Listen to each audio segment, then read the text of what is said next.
नमस्कार। Observations with experience के इस यूट्यूब चैनल पर आपका स्वागत है। मैं हूं आपका मित्र वसीम सक्सेना। कल एक घटना घटी।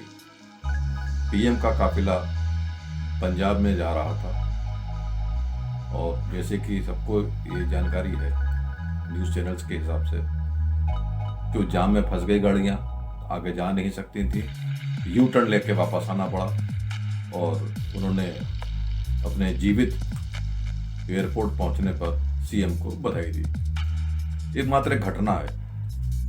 अब थोड़ा सा हम इसके पीछे चलते हैं ऑब्जर्वेशंस के हिसाब से।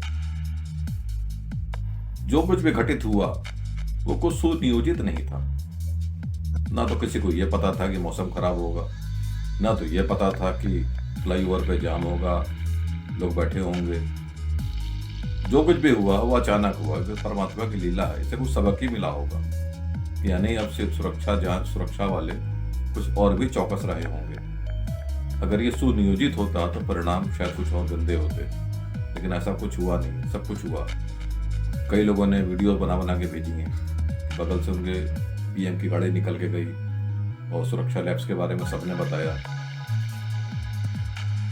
जो एक सिस्टम है, व्यवस्था है, उसमें एजेंसियां आपस में बात करती हैं। जो टॉप लेवल पर बात करती हैं, तो नीचे के अधिकारी से बात नहीं होती। टॉप लेवल डीजीपी आईपीएस होता है, ब्यूरोक्रेट होता है, पढ़ा लिखा होता है। वो छोटी मोटी गलतियां नहीं करता। पूरी व्यवस्था होती है, उसकी अपनी एक टीम होती है, उसकी चेन होती है, सॉलिड होता है, उसको सारी चीज़ों की जानकारी होती है और जो पका हुआ होता है वही ऐसी पोस्टों पर पहुंचता है। और सिलेक्शन भी यूपीएससी के द्वारा ही होता है। और यूपीएससी सबका क्रेडेंशियल नापती है, देखती है। जैसे हमारे क्रेडिट स्कोर होते हैं, अगर आपने पेमेंट में कभी कोई गलती नहीं की है, कोई आप पे चेक बाउंस नहीं हुआ है, तो आपका क्रेडिट स्कोर अच्छा हो जाता है और आपको अपनी लिमिट से ज़्यादा की कार परचेस करने तक का आपको ऑफर मिल जाता है बैंकों की ओर से। वो आपका क्रेडिट लिमिट होती है। वैसे ही जो क्रेडिट में सबसे अच्छे होते हैं ऑफिसर्स, उन्हीं को ऊंची पोस्टें मिलती हैं। छोटे मोटे तो साइड में रहते हैं, ऐसा नहीं कि सारे गलत होते हैं। हाँ, उनके व्यक्तित्व, उनके रुझान, उनकी कौशल, क्षमता, इन सब के ऊपर आधारित होता है। तो ऐसा तो मानना मुश्किल है कि डीजीपी की ओर से कुछ लैप्स हुआ होगा। ये एक संभावना हो सकती है कि कोई चीज शायद लैग कर गई हो, कि वो अचानक किसान आगे बैठ गए। क्योंकि जैसा बताया गया 2 घंटे का रास्ता था, तो 2 घंटे में जब काफिला चला होगा तो हो सकता है किसी ने बता दिया हो कि ये बाई रोड जा रहे हैं, बाई एयर तो जा नहीं सकते क्योंकि अब एक हादसा हो चुका है। तो सुरक्षा जांच एजेंसी उसने उस चीज़ को मना कर दिया कि हेलीकॉप्टर से नहीं जाना, बाई रोड से जा रहे हैं। और जैसा कि सबने बताया इस चीज़ को कि घटना स्थल से जहाँ पहुँचना था, जिस रैली को संबोधित करना था, उससे 10 किलोमीटर दूर पे एक चीज़ घटी। यानी जब ये चले होंगे यहाँ से और 2 घंटे का रास्ता है, तकरीबन 1.5 घंटे का टाइम मिल गया होगा ये सूचना देने में, उनको ऑर्गेनाइज करने में कि इसी फ्लाईओवर पे जाएंगे। तो फ्लाईओवर और फ्लाईओवर के नीचे के रास्ते को घेर रखा होगा उन लोगों ने कि अगर ऊपर से जाएंगे तो हम पकड़ लेंगे, नीचे से जाएंगे तो आगे जा नहीं पाएंगे। तो इस प्रकार की व्यवस्था होगी। यहाँ पे चीज़ थोड़ी सी रह गई कि अगर ड्रोन से चेक कर लिया जाता तो पता चल जाता कि लोग बैठे हुए हैं। और इन्होंने भी उम्मीद नहीं की होगी कि इस तरह से रोक दिया जाएगा। इन्होंने सोचा वो लोग हट जाएंगे, चली जाएंगे, जैसे एम्बुलेंस निकल जाती है। अच्छे खासी ट्रैफिक में भी मैंने कई बार देखा है, जहाँ पे मैं ड्राइव करके आता हूँ। कल बस बुरा तरह से जाम था, लेकिन तो सिर्फ 2 लेन रह गई थी, इतना जाम था। और बाकी तरफ मेट्रो का कंस्ट्रक्शन हो रहा है, उसमें भी लोगों ने एम्बुलेंस को जाने दिया था। एम्बुलेंस काफ़ी पीछे थी और वो मेरे को भी ओवरटेक करके आगे निकली। सबने उसको रास्ता दिया।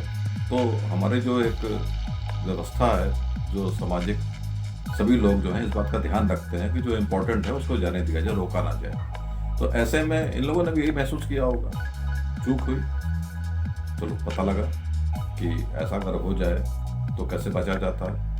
और सुरक्षा एजेंसीज जो हैं अब इस विषय पे थोड़ा सा और चौकस रहेंगी। कुछ ड्रोनों से भी देख लिया करेंगी, रास्ता क्लियर करा दिया जाएगा। हालांकि ऐसी पहली घटना घटी है कि पीएम को 15 मिनट तक रोड पे वेट करना पड़ा हो, लेकिन जाग को रखे सही या मार सके ना कोई। अगर ये सुनियोजित होता तो बताते हैं कि पाकिस्तान वहाँ से ज़्यादा दूर नहीं था, नज़दीकी था। लेकिन ठीक है, ईश्वर की कृपा रही। हम सबको सबक मिला कि हमको आधी तैयारी नहीं करनी है।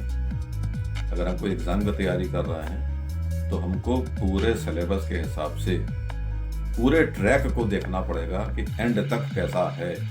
ऐसा ना हो कि बीच में एक सवाल थोड़ा सा टेढ़ा गया, ये सवाल ही तो था जिंदगी का, आप परीक्षा पास नहीं कर पाए, आप एग्जामिनेशन सेंटर ही तक नहीं पहुंच पाए। वहाँ पहुंचते तो शायद कुछ और ज़्यादा होता।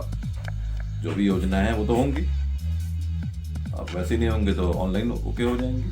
तो योजनाएं तो जो प्रमाणित हो चुकी हैं, प्रस्तावित हो चुकी, वो तो होंगी। लेकिन ये एक प्रकार का सभी के लिए एक इशारा है कि जिस भी काम को करने आप जा रहे हो कंप्लीट तैयारी के साथ होना चाहिए, और आपके पास कम से कम चाणक्य के हिसाब से, चाणक्य की तरह 3-4 ऑप्शंस होने चाहिए। अगर ये नहीं तो ये नहीं तो ये नहीं तो ये। मज़ा तो तब आता जब ये सुनने में आता कि उधर से जाम था, यू टर्न करके इस रूट से निकल के वहाँ पहुँच गए और झंडा गाड़ के आए। चलो कोई बात नहीं, इस बार ना सही अगली बार जो होगा अच्छे के लिए होगा। अगर आपने अभी तक सब्सक्राइब नहीं किया है तो प्लीज़ सब्सक्राइब कर लें। मेरे बड़े सारे मित्र हैं जो बोलते तो हैं कि हाँ सब्सक्राइब कर लिया है, लेकिन शायद अभी तक किया नहीं है। भाई उन सबसे हाथ जोड़ के विनती है कि बार सब्सक्राइब तो करो और शेयर भी करो, लाइक भी करो।